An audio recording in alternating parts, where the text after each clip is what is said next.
Good morning. I'm Joan Shigekawa, Acting Chairman of the National Endowment for the Arts, and the 179th meeting of the National Council on the Arts is now in session.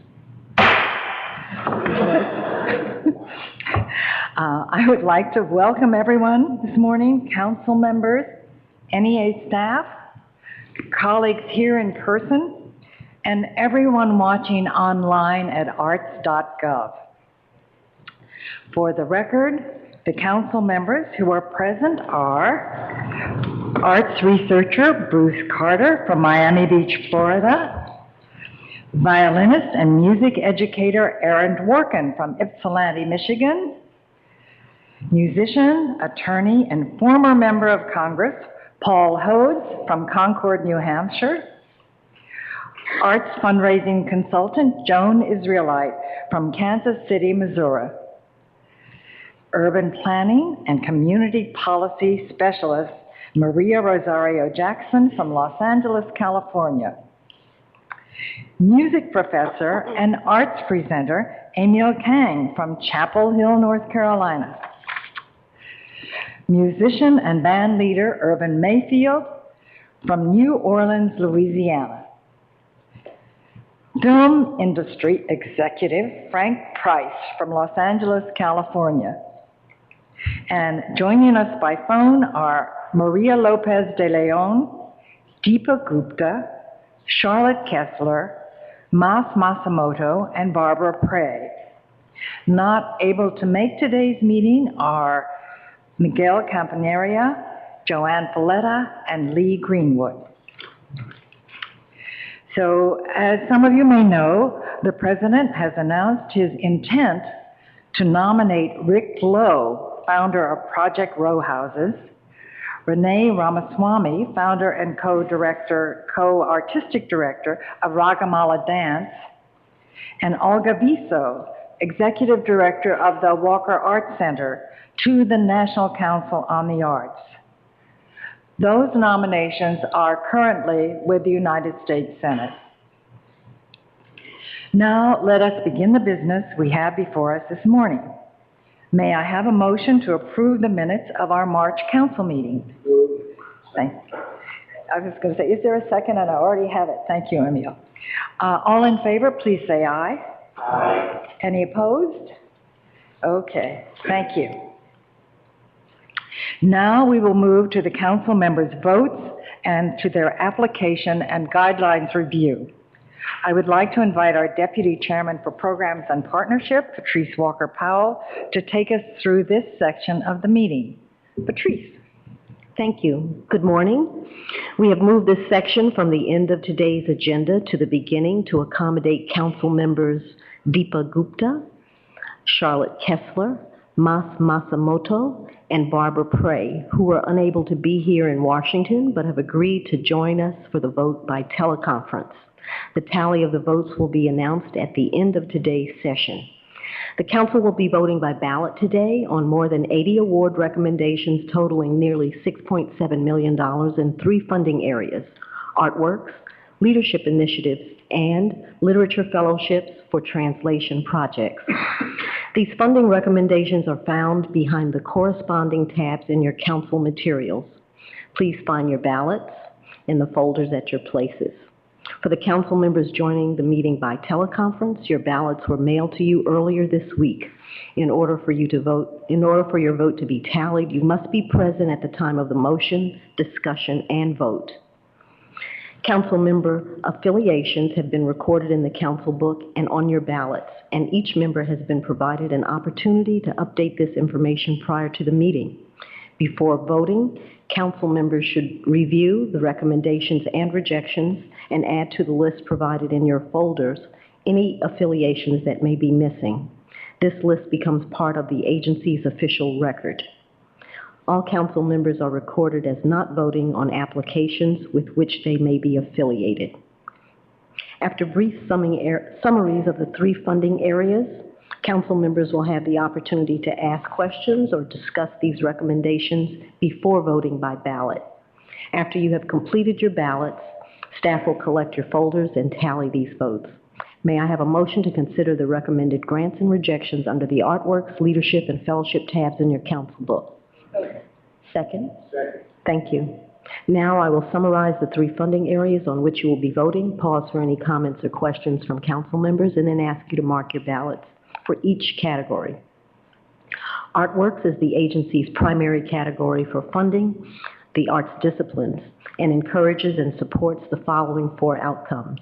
Creation, the creation of art that meets the highest standards of excellence. Engagement, public engagement with diverse and excellent art. Learning, lifelong learning in the arts. And livability, the strengthening of communities through the arts. Recommended for the council's approval is one project totaling $40,000. This recommended project is part of a second group of applications in this category brought for your attention this fiscal year. Next, leadership initiatives support a wide variety of projects of national and field-wide significance. At this meeting, the council is requested to approve funding for 66 projects in 7 arts disciplines and fields, totaling nearly $6.4 million. Support is requested for one project in accessibility, the Department of Justice, Federal Bureau of Prisons Artist Residency Program.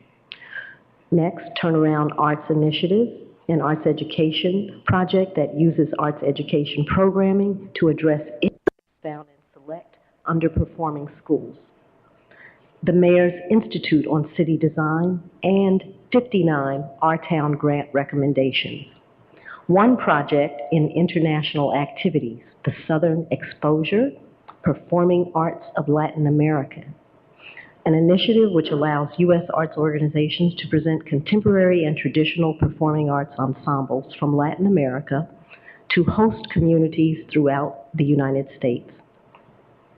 Film Forward, an international showcase of films and filmmakers, an ongoing information service project implemented by NASA, and a new program innovation initiative with PBS to expand their web content.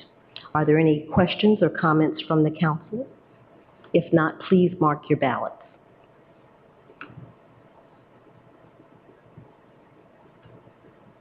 Next, Literature Fellowships Translation Projects. This category supports translations of poetry, prose, and drama from other languages into English. This year, 16 grants totaling $250,000 are recommended.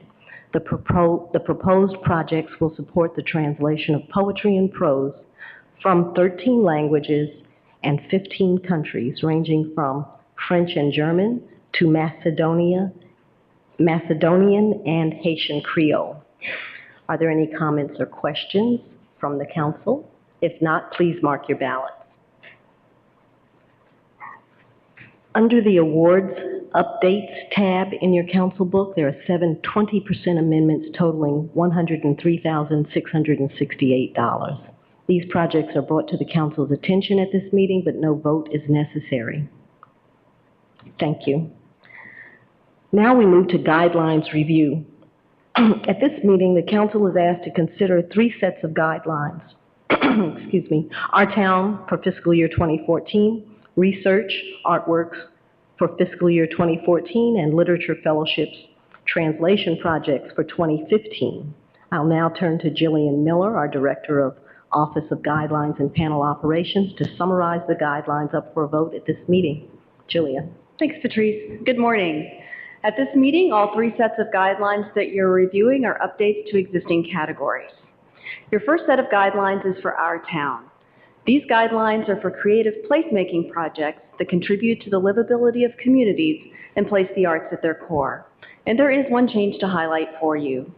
A U.S. territory government may serve as the required local government partner if no local government exists, and this includes state arts agencies. Your next set of guidelines is for Research Artworks. These are for grants for research projects on the value and impact of the arts, and there are several changes here. We'll give priority to applications that present theory-driven research questions and methodologies that will yield important information about the value and impact of the arts. We're also interested in projects that analyze the 2012 Survey of Public Participation in the Arts and the General Social Survey's Arts Supplement. New for this year will allow primary data collection as an activity type, and the grants will require a match. Your third and last set of guidelines is for literature fellowships translation projects. These guidelines describe the agency's support for fellowships to publish translators, for projects to translate prose, poetry, or drama from other languages into English. And the only change here is that applicants may not apply for the same project for more than 3 years in a row. Excuse me, thank you, Jillian. Are there any questions or comments from council members? If not, may I have a motion to approve the guidelines? Second, thank you. All in favor, please say aye. Any objections? Any abstentions? Thank you very much. I turn the meeting back over to Acting Chairman Shikikawa. Thank you, Patrice, and thank you, Jillian. I would like to share some brief updates before we turn to today's presentation.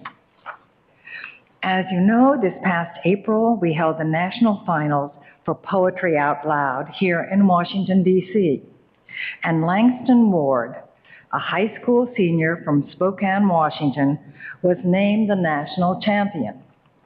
Langston received a $20,000 award, and his high school received a $500 stipend to go toward the purchase of poetry books.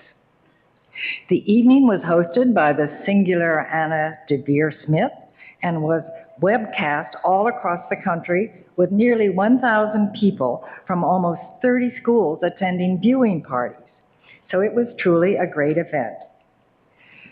At the end of May, we hosted the annual launch for Blue Star Museums, which is our partnership with the Department of Defense, Blue Star Families, and more than 2,000 museums across the country that offer free admission to military families all summer long.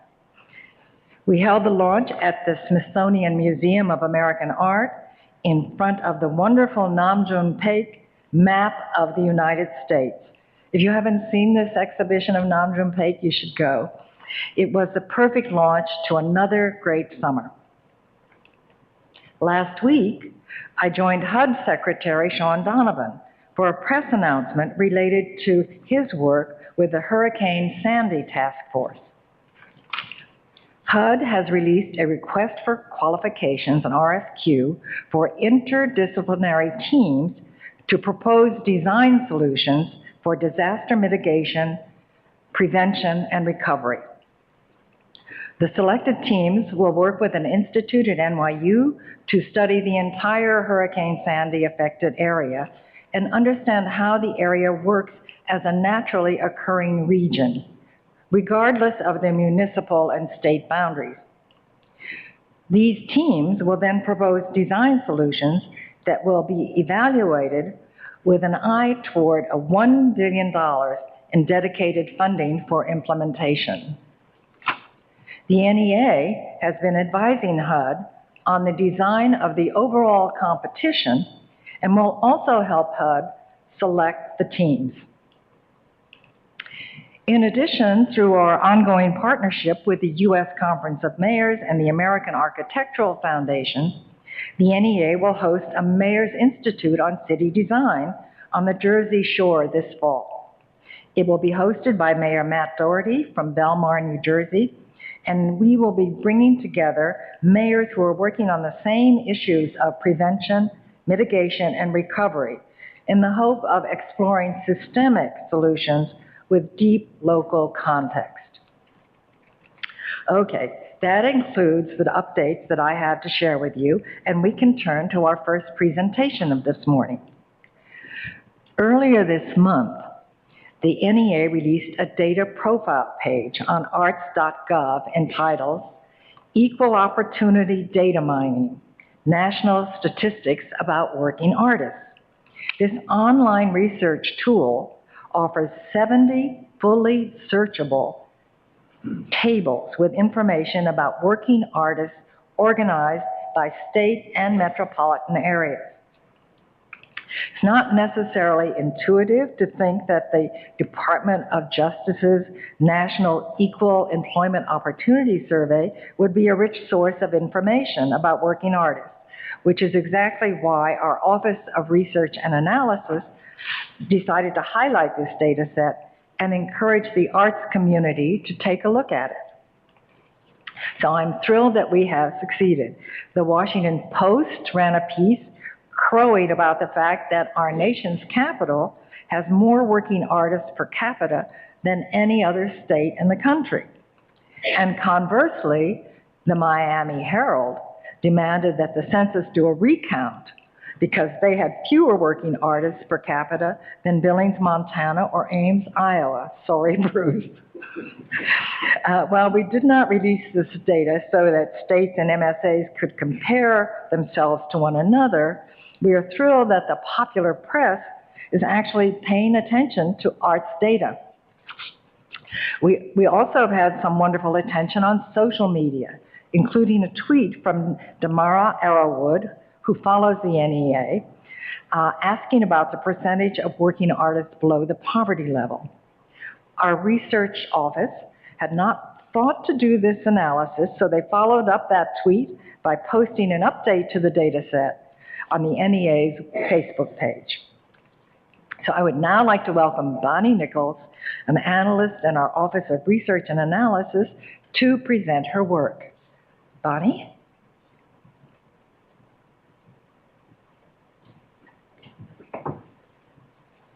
Thank you, Madam Chairman. As was stated, a couple of weeks ago, our office released this new research tool. For many years, the Office of Research and Analysis has released publications and reports on the value of the arts, particularly the economic value of the arts. And this new tool has sort of evolved from that. We've provided it primarily as a means of access to the data for the public and in particular for other researchers. The key to this new data tool, this new research tool, is that it is the first in what we expect to be a series in this type of product. So this is what we're looking at here is a screenshot of the research data tool as you would see it on the NEA's website. Over here to the left, it sort of explains what data sets we're using. This one is from the EEO Tables, and I'll talk about that a little bit more shortly. But let me just say here that these are special tabulations by the U.S. Census Bureau, and they're done once every 10 years. To the right of this slide, you see the various products that are offered in the data tool. It starts off with an orientation that was done by the director of our office, Sunil Iyengar. It includes some sample findings, and of course, the actual data tables that our office built. However, the key element to this new tool is an interactive map. This was done by Roman Ivanchenko in our office. And if you look up to the corner on the right-hand side, you'll see an icon that sort of looks like a small stack of books. And that icon is actually a pull-down menu, and when you pull it down, you'll see the list of the 11 artist occupations that we're tracking here. If you hover over the map on a particular state, that triggers a pop-up menu that will show a table of the various artist occupations. Let me show you how that looks for Florida. On the right, you see for Florida the total counts of the number of artists in that state. And to the left is how Florida ranks. So from 1 to 51, the 50 states and the District of Columbia, how does Florida rank in share of artists? And you can see that Florida ranks pretty highly in this category we call other entertainers. It also ranks pretty highly in the number of announcers, which we'll talk a little bit more about shortly. But this is what the pop-up table would look like for Florida. And this is a list of the actual tables that are available from the product. There are 65 tables at the state level, one for each occupation. It also includes metropolitan areas, some city data, and a national table showing disability rates for artists. And this is the first time that our office has actually looked at the number of disabled artists.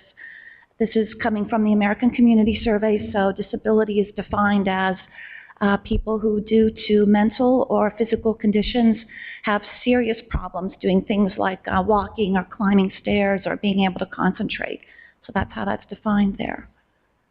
So we will just go ahead and talk briefly about the EEO tables themselves. As we said, these are special tabulations of the American Community Survey. They're done once every 10 years, historically. They are so named, as Joe mentioned, because they are sponsored by the Equal Employment Opportunity Commission in partnership with Justice, Labor, and OPM. These tabulations are the federal standard for looking at occupation by demographic characteristics for a particular area. So this is the federal standard that will be used.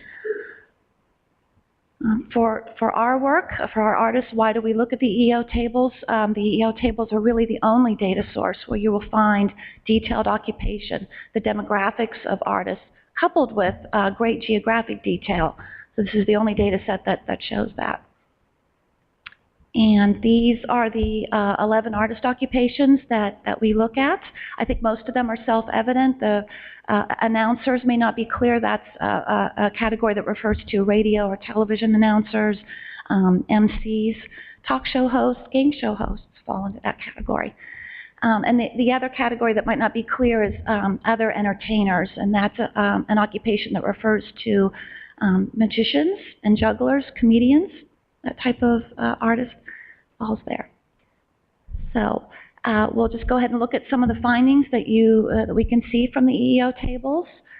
Here we're looking at age of artist. The first bar actually shows the percentage of artists who are under 40 in both Nebraska and South Dakota, and you can see that that's close to 60%. It's pushing 60% there. If we look at all workers in those states, the share under age 40 is only 45, so we can see that artists are younger in Nebraska and South Dakota. They're older in Maine and South Carolina. We can see that 5% of artists in those two states are at least 70 or older. That compares to only 2% of workers in those states, so they're a little older there. Among actors in Oregon, we find high percentages who are racially diverse. And by that we mean anyone who is not non-Hispanic white, if you can follow that. So anyone who doesn't fall into the non-Hispanic white classification, we're calling racially diverse. And that rate is about twice what it is for all workers in Oregon. The EEO tables are actually detailed enough to track people of 2 or more races. And we find that announcers in Hawaii, we have a high rate of announcers in Hawaii are of 2 or more races. And here we're looking at gender. Most architects are men. Only 25% of architects are women. But in Maryland, Massachusetts, Montana, and Washington State, that rate is about a third. So higher concentrations of women architects in those states.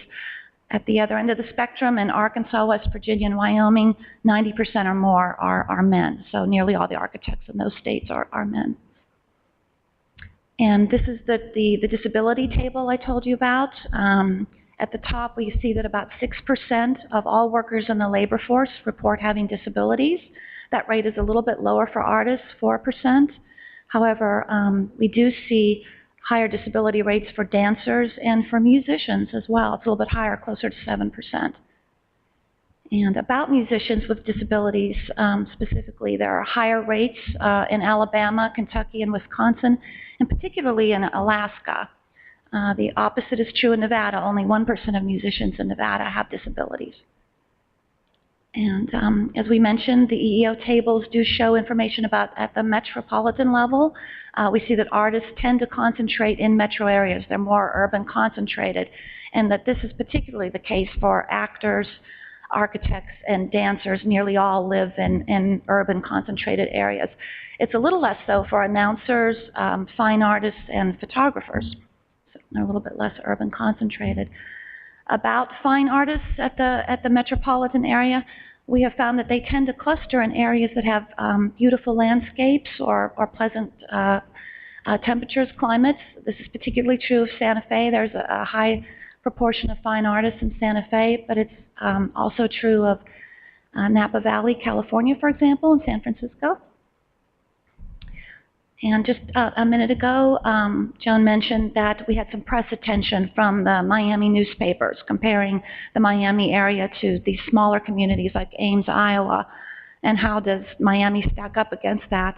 So we thought we'd flesh that out a little bit here. And so what we're doing here is we're looking at artists as a share of the labor force, but we're comparing it to other markets that have 2 million workers. So all of these metropolitan areas listed have about 2 million workers. And you can see that Miami actually fares fairly well. They're very comparable to Boston and Atlanta. Of course, San Francisco is truly the leader here among this group of metropolitan areas, way out ahead. That does not mean, however, that Miami is not the leader in some artist occupation areas. Miami, among these metros, Miami is a standout in the number of announcers. Miami also has a fair number of musicians. Among this group of metros, Atlanta would actually lead in the number of musicians, but actually neither Atlanta nor Miami is the leading area in musicians. That ranking goes to, as you can imagine, Nashville. Given Nashville's high number of musicians, we thought we would use it to kind of look at some of the commuting pattern data that's available from the EEO tables. And we found that 25% of the musicians working in Nashville actually commute from other areas. And we have a little map here that shows some of that. For example, 100 musicians in Hendersonville, which is close to Nashville, actually commute into the city. You can see there. South of Nashville is Williamson County, and 65 musicians from Williamson County commute into Nashville to work. Williamson County, as some of you may know, is actually where a lot of the country music celebrities live. Dolly Parton, for example, lives in Williamson County. So we'll end there. The important point is this is part of our ongoing work to value the arts, and that this is the first in what we expect to be a series of data profiles. Thank you. Thank you, Bonnie. So Sunil, would you join Bonnie at the table, please? Are there questions about this really interesting presentation? It's sort of, are you still wrapping your mind around the factoids? I don't have so much as a question. I'd just like to say that from the research perspective, it is wonderful that I think the NEA is providing these opportunities. And I know personally that when I retweeted and you guys sent out that message, I immediately, and this rarely happens from me, but people were actually engaged in my Facebook and Twitter because I posted it, and they were engaging me in conversations about this. So the need is there, and people are hungry for this, and I am delighted that this is happening. Thank you. Thank you, Bruce. Any other comments or questions for Sunil and Bonnie? Maria. So I also want to congratulate you on the work. It's big progress. I had a question about frequency with which the data is available. If you could let us know how often. Yeah. So as Bonnie said, actually, this one comes out about every 10 years, So which was why this particular survey, there's been a lot of press coverage in general about it, and you often see factoids in the New York Times, for example, with really cool infographics on the cover, about how shifting demographic patterns occur at a very micro geographic level. So a lot of people have been following research on the arts, and Bonnie certainly have waited for this sample to collect enough data because it started only in the 2000s and it's a rolling sample. And so the beauty of this is you have this Department of Justice and all these partners come in and say, we want our 10-year snapshot, give us the best you have. And they got, I think, 2006 to 2010 data and crunched it and came up with very detailed geographical information, probably the best we can get at this time from the census. And we all know there's a problem in understanding where artists live in very remote areas and even, at this census tract level, a neighborhood level, and we're still not quite there yet with all the resources of the census behind us. So this is a great opportunity to do that. a really important step, so it's great. Other comments or questions? Okay, thank you both. Bravo.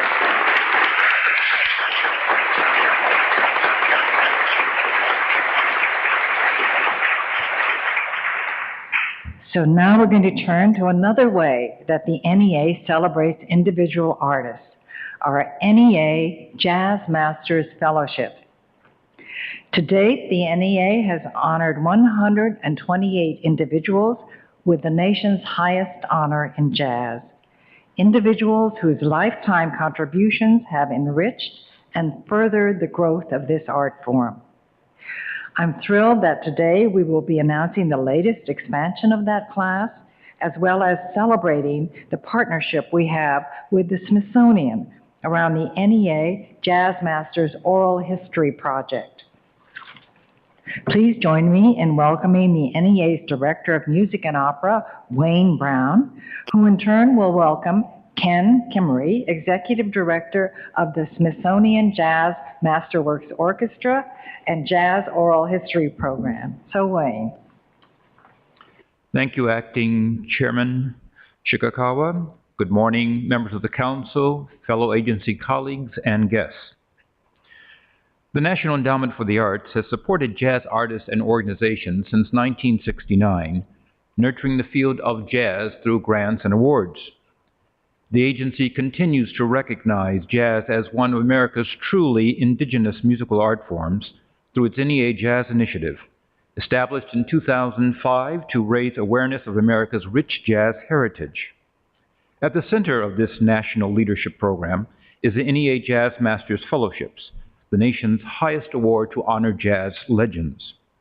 This annual observance provides an opportunity for the agency to recognize individual artists and includes an awards ceremony and concert, short video biography of each honoree, an oral history interview session, and a cash award of $25,000.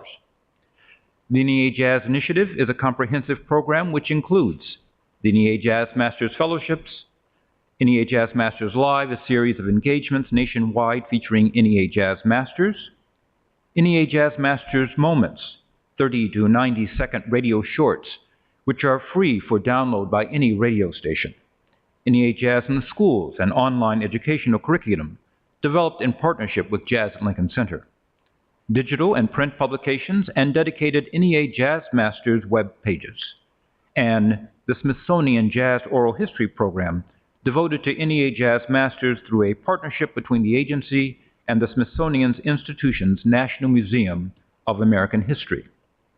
Assisting me with the administration of this jazz initiative is Katja von Schuttenbach, a jazz historian who since 2007 serves as the jazz program officer. Yesterday, the names of the recipients of the 2014 NEA Jazz Masters were released. It gives me great joy to make the initial call to each new honoree, and during that time, to make a request for a brief narrative describing what the honor means to them. In the case of Anthony Braxton, I learned that the timing of my call was within close proximity to his designation as a 2013 Doris Duke Performing Artist Award. This is a 10-year initiative by the Doris Duke Foundation in support of individual performing artists. When I reached Richard Davis, I think I heard him say at least 3 times, "You have made my day." This went on and on. He was truly a very happy recipient. Now, in the case when I reached Mr. Keith Jarrett, this was a first for me, as we talked while he was on a treadmill. Yes, the conversation took place without his missing a beat, or you might say, in this case, a step. And Jamie Abersold, recipient of the A.B. Spellman NEA Jazz Masters Award for Jazz Advocacy. When we spoke, he was clearly appreciative, but immediately focused on how he might use the fellowship to assist young jazz musicians. The 2014 Jazz Masters will participate in a full day of activities in New York City, starting with a reunion luncheon sponsored by BMI, Broadcast Music Industry, a music licensing company, and will culminate in an awards ceremony and concert hosted by Jazz at Lincoln Center's Managing and Artistic Director, NEA Jazz Master Wynton Marsalis. I hope that members of the Council will be able to join us January 13th of next year for this special event. To ensure a broad reach, the awards ceremony will be webcast live on both the NEA and Jazz at Lincoln Center's websites. In addition, live viewing parties are being arranged in locations across the nation, building on the success that Liz O'Clair and her colleagues from the Office of Public Affairs were able to achieve for the 2013 event. As an aside, to successfully produce the awards ceremony in concert, the initiative relies upon fellow agency colleagues who volunteer their time to assist with logistics.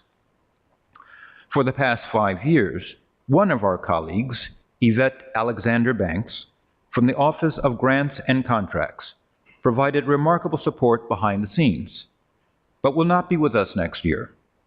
As many of you know, Yvette passed away unexpectedly last week.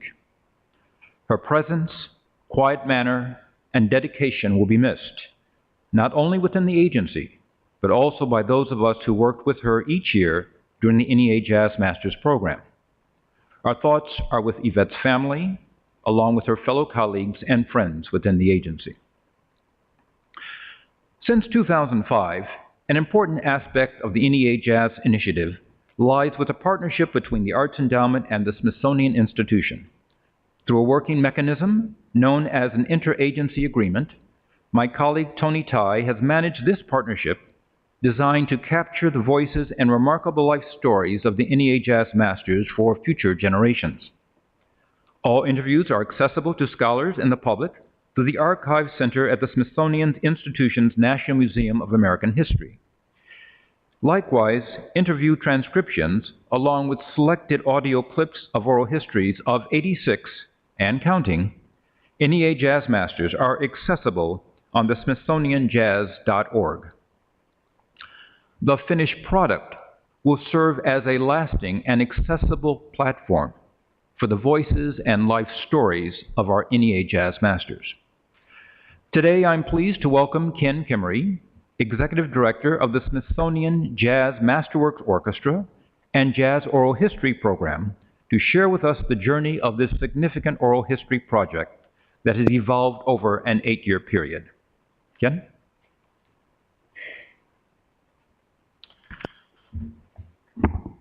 Thank you very much, Wayne. Chairwoman Joan Shikikawa, Chief of Staff Jamie Bennett, honorable members of the National Council for the Arts, Tony T, for your assistance as a federal projects coordinator, and Katja von Schutenbach, who I've worked closely with in this project for the last 7 years. As Wayne had mentioned, my name is Ken Kimery. I'm the Executive Director of the Smithsonian's Jazz Oral History Program and also Jazz Masterworks Orchestra, which happens to be an in-residence orchestra at the National Museum of American History, and whose leadership included 2 NEA Masters, Gunther Schuller and David Baker. And David Baker was, of course, a former member of the National Arts Council on the Arts. We also have the distinct honor and benefit of having other NEA Masters as part of the orchestra, one being Joe Wilder, and Joe has been quite a rock for us in many ways, him going back to his early years with Jimmy Lunsford, and has provided much needed insight in the history of the music as we performed it. And also other special guests that we've honored during our 20-plus year of existence.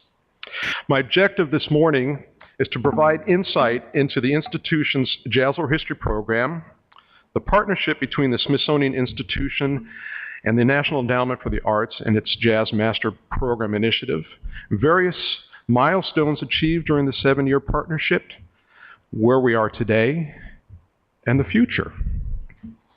So let's go back a little bit here. Since I work in a history museum, history is very important to us, and it helps us understand where we are today and helps direct us to our future. So in 1987, the U.S. Congress passed House Resolution 57, declaring jazz a rare and valuable national treasure. The Smithsonian Institution, supported in part by a special congressional appropriation, reaffirmed the institution's commitment to the preservation of jazz as the most significant musical culture to emerge in the United States. In 1988, A year later, the Duke Ellington collection found its permanent home at the National Museum of American History, followed by a congressional appropriation in 1990 supporting the museum's expanding efforts in jazz and birthing the Smithsonian Jazz Masters Orchestra. So what does this have to do with the Jazz Oral History program? Well, 2 years later, the Lila Wallace Reader's Digest Fund recognized our efforts and challenged us to craft a multi-year project that included touring exhibitions, performances, educational programs, recordings, special events, publications, radio programs, and the Jazz Oral History program. So fast forward to 2006. I know we have a limited amount of time, so I won't detail every nuance of what happened during this period of time, but the Smithsonian Institution and National Endowment of the Arts recognized the continuing need in documenting these stories and joined forces to launch the NEA Jazz Masters Oral History Project. Its first interview happened to be 1994 NEA Master Louis Bellson in his home in San Jose, California. Being a drummer myself, it was quite a joy to be able to sit down with him and talk to him about his life, but also connect to, once again, 1988 and the collection that we were given, which is the Duke Ellington collection. So what are oral histories? Oral histories are the collection of people's reminiscences. Try to say that 5 times real fast. Accounts, the interpretations of the past in their own words. They are a rare record of an individual's direct feelings, opinions about the events in which he or she was involved. Often oral histories provide information about significant events that may otherwise lack documentation in written or archival records. Oral histories are obtained through interviews and are preserved on audio and video recordings, film, and in written transcriptions. The need for oral history, an oral history project, grew out of the recognition that a fleeting opportunity still existed in recording and documenting the knowledge and recollections of a generation of musicians who created the music we know as jazz. Their accounts, which both corroborate and conflict with the historic record, are integral to the history of that remains primarily an oral tradition. Each interview is conducted by a noted authority on jazz, recorded over an ever-evolving digital platform, which gives us quite challenge because of the equipment and the idea of this has to be preserved 100 years from now. Each interview is conducted, the insights gained from these interviews, aspirations, lives, and times shared in these stories are invaluable to the establishment of a comprehensive, permanent record of American musical and cultural identity. Historians study oral history as a primary source and recognize the advantages they have as a source material. Many times oral histories record the experiences of individuals who are not able or who lacked the time to leave their written accounts. The interviewer's questions often create spontaneity and candor that might not be present in a personally written account. Moreover, in a recorded interview, the informant's voice may reveal unique speech characteristics and tones that cannot be captured in other sources. So why don't we move forward and listen to a segment from NEA Master, 2012 NEA Master, Sheila Jordan, talk about her professional recording experience. I said, sing what? He said, sing You Are My Sunshine. I said, what? I'm not going to sing alone. He said, well, you used to sing alone when you were a little kid, didn't you? And then there's no difference. I said, okay, I'll try it. So I started singing You Are My Sunshine. He gave it to Riverside, recorded for Riverside, that one record he made, The Outer View. The Outer View, and he had me come up and sing Sunshine. It was amazing. Oh my God. I'll never forget that as long as I live, hearing that, you know. A lot of people haven't heard that, you know. But in the meantime, that was my very first, professional recording. And then right after that, he paid to have a tape made, George Russell, of me singing songs all the songs that are on this Blue Note. That was George. George got that record date. He peddled this around to two different companies, Blue Note, who did not record singers, and Marcy, and the A&R man over there at the time was Quincy Jones. So Blue Note picked it up immediately and said, oh, we'd like to record her. And so George told me. And then in the meantime, Quincy called George and said, I would like to record her. George said, she just signed with Blue Note. So then Quincy sent me a letter, and of course burned in my fire. And it said, maybe next time. He said, I wish you a lot of luck, and it's great. I'm glad you're being recorded, and I would love to have had you on the label. So the question is, we've captured this information. Where does it reside, and how does one access it? Because that's the critical component of keeping these stories alive for many generations to come. In doing that, we created at the Smithsonian Institution, National Museum of American History's website, a site called smithsonianjazz.org, which has the front page of the oral history site, which is also a connecting point to the NEA Jazz Masters site. It shows you, as brief as it can, the partnership, points of access to our full oral history project, which once again I mentioned started in 1992, which is over 250 oral history interviews, 6 hours plus in length. It also, as you look at it, starts at the bottom with in alphabetical order, the NEA Jazz Masters.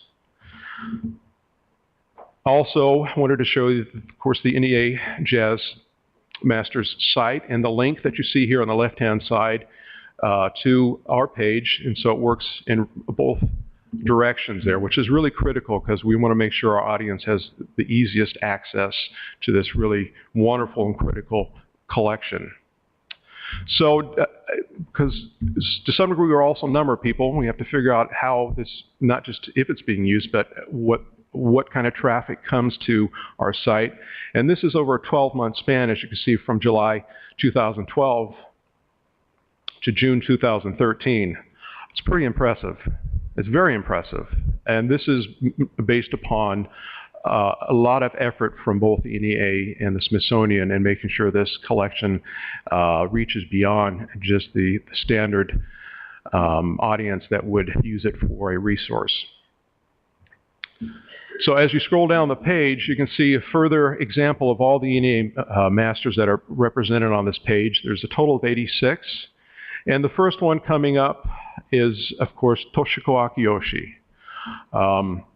Right above that, it's just sharing these oral histories with your middle school class. So I'll get into that in a little bit here because that actually is a link into some very important critical information about how to use it in a middle school and actually high school class. So there you have a brief paragraph description of who Toshiko is, which is also important because there are those coming to this page not knowing who these individuals are, and we're trying to give them at least a smattering of who this is before they delve into the PDF, which you can see complete transcription. There's a PDF link there, and followed below it is 4 short audio samples, which we heard one. This is the first page of Toshiko's transcription. It is a very detail-oriented. We make sure that we capture the interview as best we can. Sometimes there are challenges because of pronunciation, but we send this out and have it not only transcribed but edited. And as you can tell, it's 97 pages, so it's very, very detailed. Like I mentioned, our interviews are typically 6 hours in length, and so they go beyond 100 pages. Now, going back to why do we transcribe it, and when we're talking about oral histories and actually needing to hear them talk about it, well, they transcription also provides an easier access into the oral history interview and a specific spot. So you can spend less time, especially if you're a teacher who you are challenged with your time, to go to a more specific area in the oral history and extract that moment to be able to use to amplify the point that you're stressing during your teaching day. Now, as I mentioned, at the second or first clip there is this embedded in there is this jazz oral history as a primary sources for middle school and classrooms.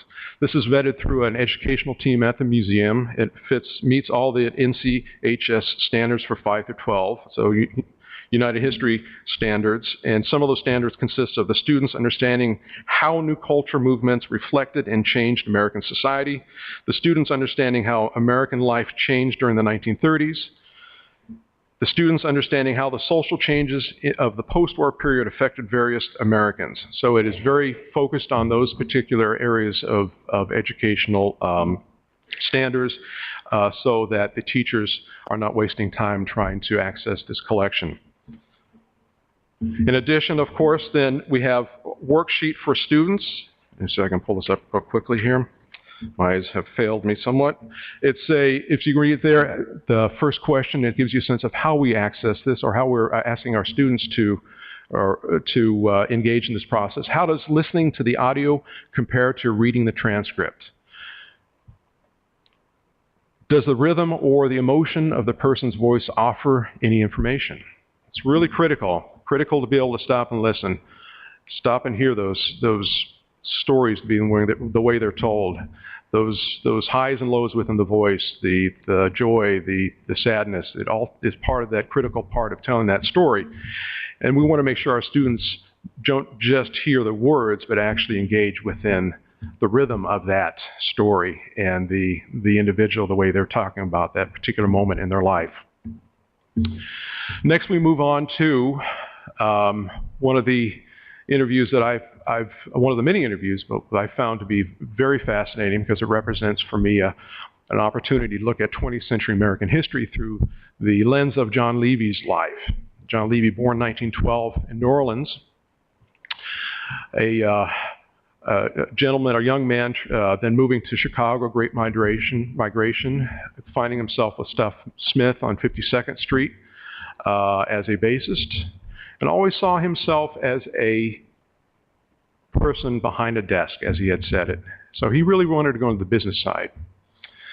Of course, his first high-profile performance opportunity was with George Shearing, an integrated band in the 50s, and George knew of John's interest in managing the band and gave him the opportunity under the criteria that he found a suitable replacement. And a suitable replacement on bass was Al McKibben. So John undertook the challenges and ended up managing the George Shearing Act and then launched his career to manage some of the most iconic figures within jazz that we know of. Nancy Wilson, Cannonball Adderley, Joe Williams, and even comedian Arsenio Hall. So with John, what we've done is, with our educational lens, we extracted a segment of his story looking at his early life in New Orleans and segregation and his experience. And we use it as a module to be able to talk about segregation in this country. We provided all the necessary tools for teachers to be able to embed that in their teaching, and also for student worksheets for the students to be able to find how this fits within their activities. In addition to the workshop, we're always looking at finding ways to extend these interviews beyond just the research or the school classroom. Here we have an example of the Smithsonian Jazz Masters Orchestra this past April paying celebration to John Levy, conducted by John Clayton, bassist John Clayton. And if you can see in the corner there, a photo of John Levy, a historic photo that came from the collection donated to the National Museum of American History through his widow, Deborah Hall Levy. We're now also in discussion with Deborah about her father's archive, which is Jim Hall, who also is an NEA Jazz Master. So you see, these interviews go beyond just collecting. They continue to amass their life through collections and allow us to be able to dig deeper and understand who they are, not just on the bandstand, but their life in its entirety. Here's a collage of some of the interviews. I thought it'd be kind of fun to do, just to see the range of musicians that we've captured over the many years, either in settings at their home or in the cases we incorporated them in our performances.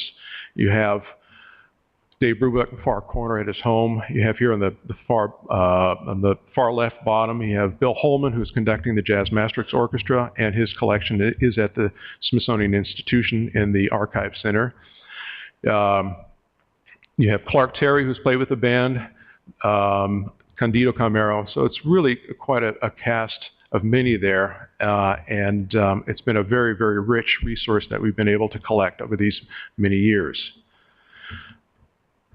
So just once again, an impression upon the range of interviews we've captured and the volume, because it's important to see that there are many voices that have been captured, some of them no longer with us, but they represent this music in a very unique and diverse way. And it's something for us to remind us of what they've given to us as a country, and this resource for us to be able to continue to learn from and mind. In closing, I just wanted to put this picture up there. This actually happened, which was a 2-year process of trying to get Quincy and find a time where he would be able to sit down and allow us to interview him. In the process of setting up these interviews, it's a very challenging task to make sure that we find the correct interviewer that will elicit the information from their interviewee in a way that, in a short period of time, that will give it a sense of depth and not necessarily the standard response that is given year after year when asked these questions. And in this particular situation, it was over at the Willard Hotel, David Baker flew into town because of their longtime relationship, going to when David actually played with Quincy and his band, agreed to sit down and just have this wonderful casual conversation. It is a testament of friendship. It's a testament of community. It's a testament of commitment. And you can hopefully see on the joy there that it really it was a wonderful opportunity for all of us to be able to sit down and have this moment together. I thank you very much.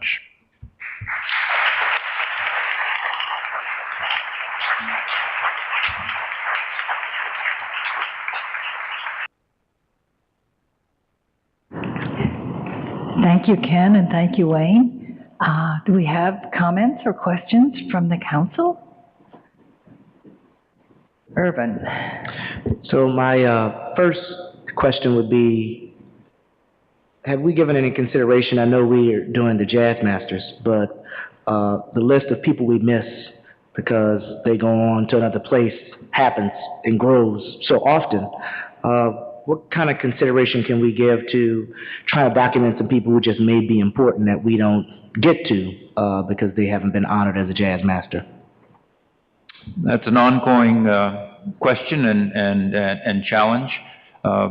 By our charge, the NEA Jazz Masters is authorized by the Congress, and so it has a very specific criteria.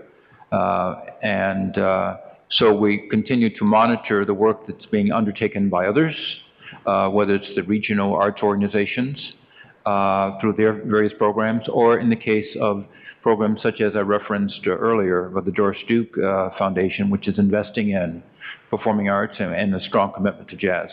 We try to remain current with those that are out there, but at the same time, we have to adhere to the core priorities for now. Well, it would be great for us to perhaps inspire one of our partners, be Jazz and Lincoln Center, anybody, to start doing that. That way, and maybe it doesn't have to be as extensive as it is when they become a Jazz Master, but sounds like we're kind of already having many conversations with people who just through osmosis situation. But those are that's one of the things that I've really been thinking about that concerns me a little bit. I think that's an excellent point, Irvin. And I'm also reminded of the work that the Jazz Foundation of America is attempting to do in reaching out. So perhaps we can continue to benefit from your perspective and see how we might be better informed. If I may just interject, also through this project and working with partners around the country, it's also recognized, and one specific partnership with Manchester Craftsmen's Guild and Bill Strickland in Pittsburgh, we've established a Pittsburgh Jazz Legend Oral History Project.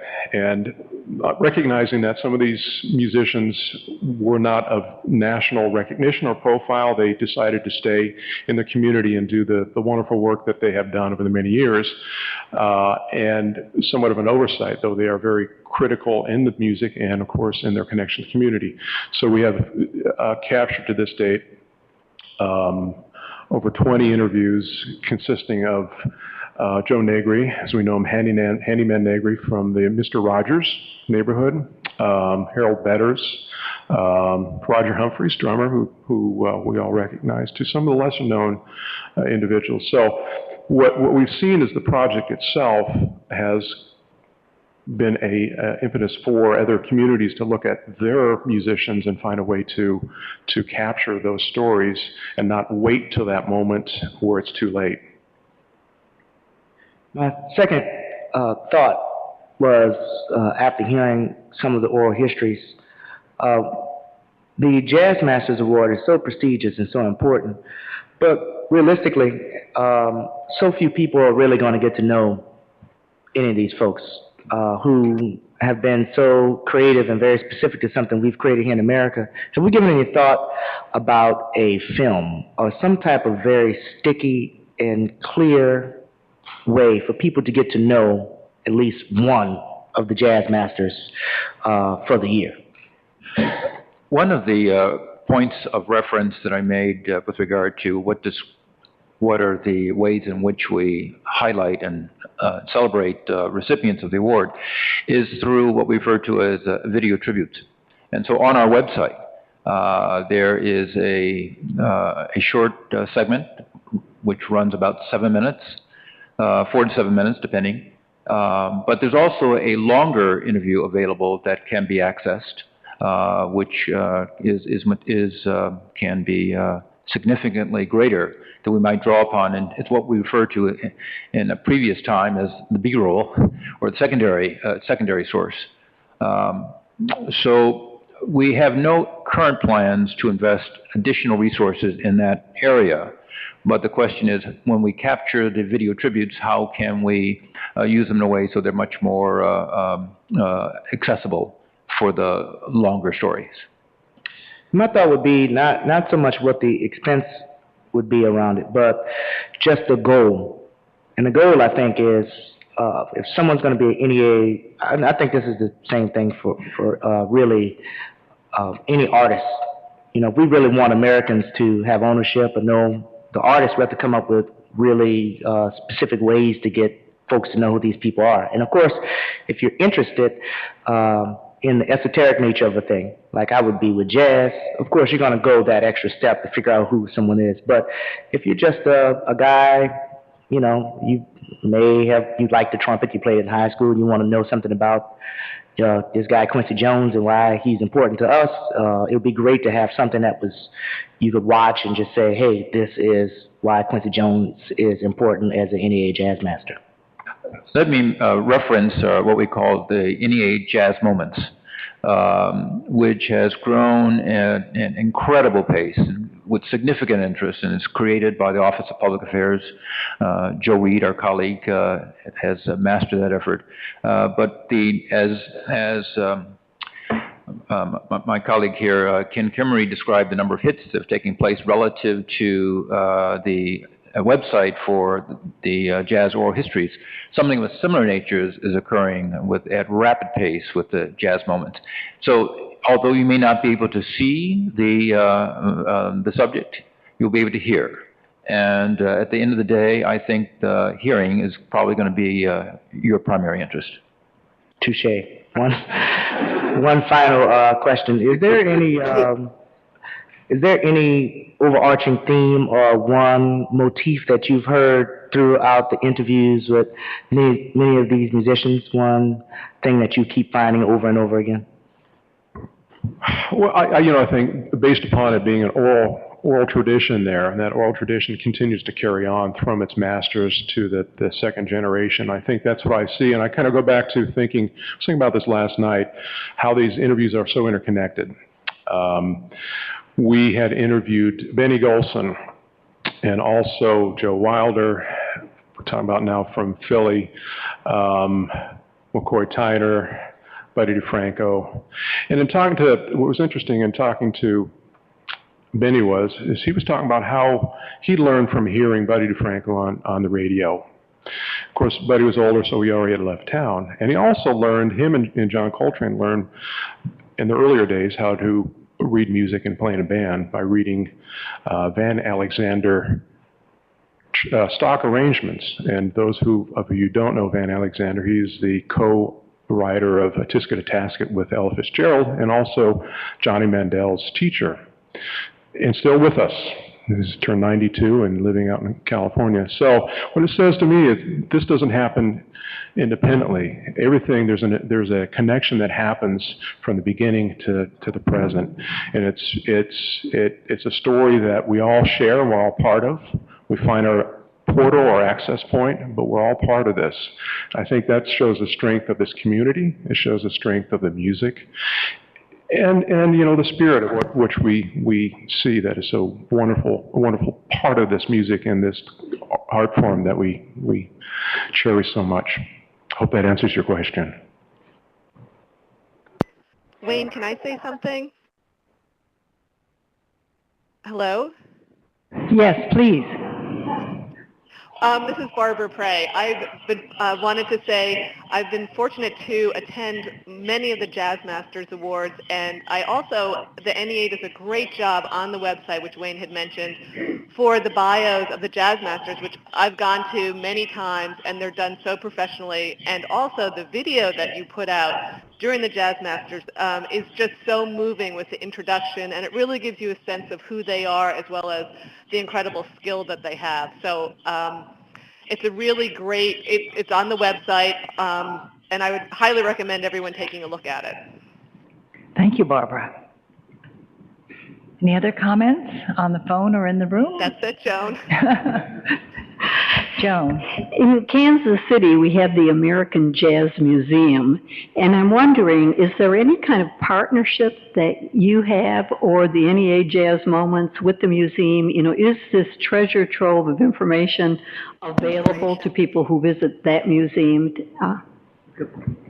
Yes, and the institution itself several years ago created an office called the Affiliations Office, and museums around 185 museums around the country have access to our scholarships, our collections, and Greg Carroll, who's the executive director there, we know each other quite well, and there's a relationship through this portal here that they have access to our collections, and we work in close proximity with them. So it's contingent upon what their focus is and their effort, but it's something that has been very successful, and it extends us beyond the walls of the National Museum of American History. And likewise, the American Jazz Museum in Kansas is also a regular recipient of support for their work from the NEA. And Greg has served on panels and other such things. So we're engaged. Thank you. Other thoughts or comments to share? All right. So thank you, Wayne. Thank you, Ken. That was wonderful.